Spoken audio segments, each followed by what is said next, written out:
Okay, I have the covers off the Kenwood TS-50 from the Overlook Mountain Amateur Radio Club. I'm going to convert this into a cat-controlled radio to use it for a dedicated digital station come the upcoming winter field day.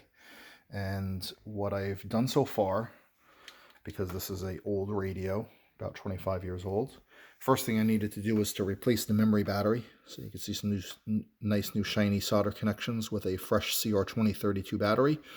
And this connector right here, this is originally designed for a Kenwood provided rig control product, which is of course no longer available.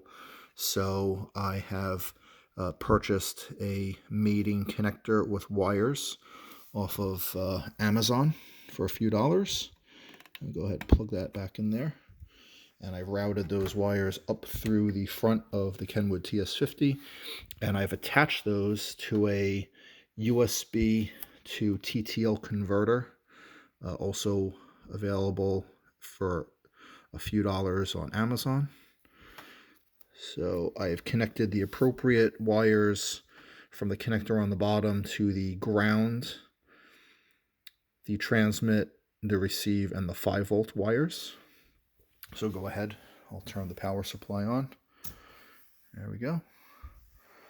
Okay. Now there's kind of an order that you have to do things. So first we have to plug in the USB to the computer. And I'm going to use FL Digi to demonstrate the added cat control. So we're going to go ahead and turn on the TS-50. And that's ready to go. Now let's go back over here. First I needed to go to my device manager and double check the COM port that is installed. So it's COM port 20. So now let's go ahead and find FL Digi.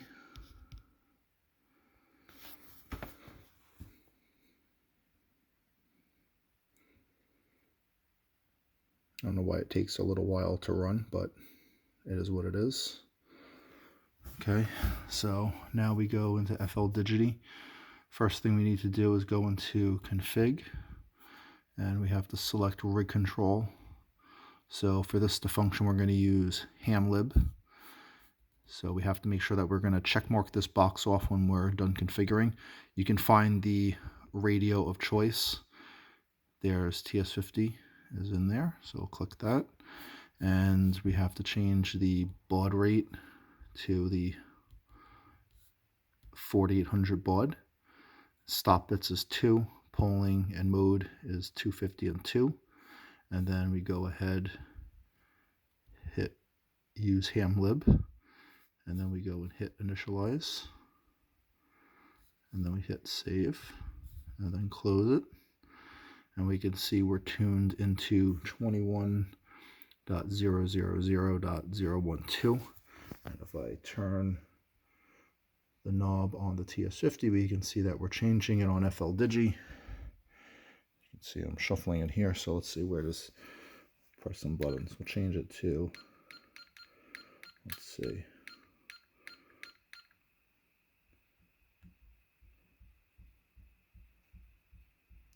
It takes forever to tune things on a TS-50. And so having cat control is going to be super helpful when we want to change bands and frequencies. So let's see.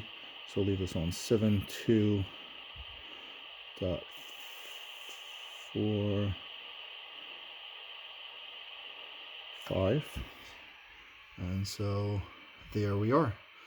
It looks like the cat control has been successfully added. And to double sure that it works both directions, we'll go ahead and change the frequency on here as well. You may have heard the relays click in the background. So let's see if the radio is tracking.